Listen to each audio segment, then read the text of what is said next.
Shalom and good day all, this is the Healing29 back again for some indie comic reviews, and in these indie comic reviews I'll be covering Megaman X as issue 2 and Racer X issue 5. I'll now get things ready and organized for the first one I'll be reviewing.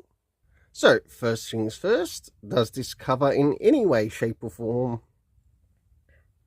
connect to anything that is happening inside with the story? It certainly does, to which I give it a 7.5 out of 10.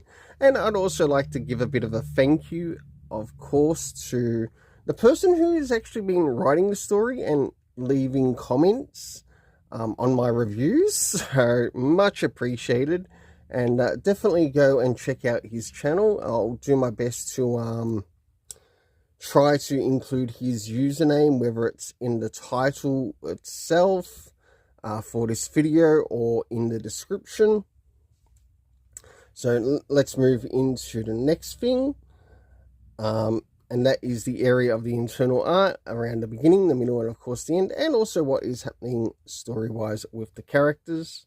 So as the story begins, we are following the character of Megaman X as he also takes on one of the villains that connect to the Mavericks in this world, as that's what they're called, and they are connected to Commander Sigma.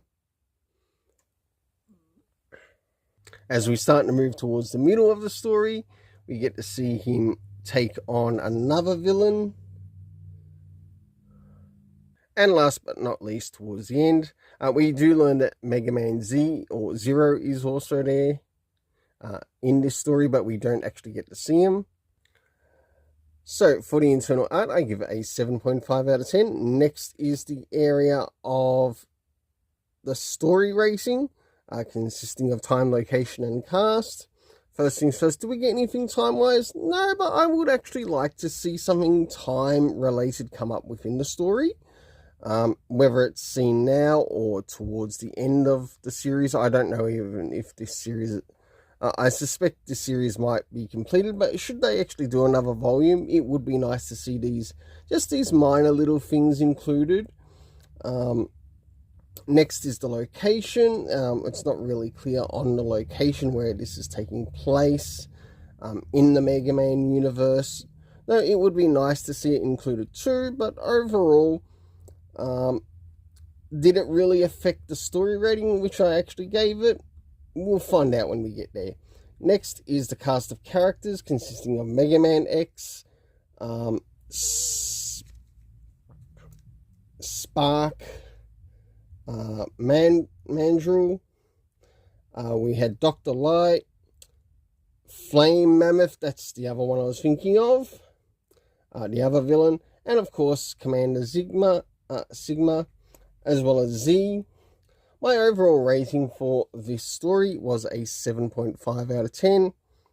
It's now time to move into Racer X. So, as we move into Racer X, issue 5, does this cover in any way, shape or form connect to something that is happening inside of the story? In some essence, it sort of does, to which I give it a 7 out of 10. Next is the area of the internal art, as we follow Racer X, in what is actually happening in this particular issue, as we have a look around the beginning, the middle, and of course the end. So as the story begins, we are learning a little bit about some of the things that are happening in connection to the Tiger Syndicate, and also what they're connected to in this particular run. This actually felt more like a bit of a filler, filler story, but that's just fine with me, because at least we're learning a little bit more as to what Racer is actually learning with who he's working with.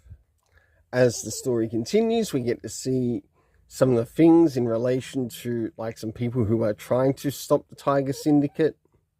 And last but not least, towards the end, for the internal art, I give it a 7 out of 10. Next is the area of the story rating. So first things first, did we get anything time-wise? No, we didn't.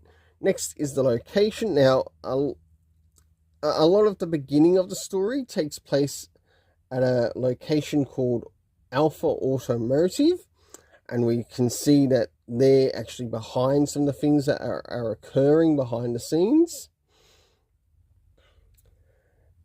Last but not least is the cast of characters consisting of Rex Racer, who is Racer X, the Tiger Syndicate, someone by the name of Salvatore, and we do get the mention of Speed Racer, so basically his younger brother, or Rex's younger brother.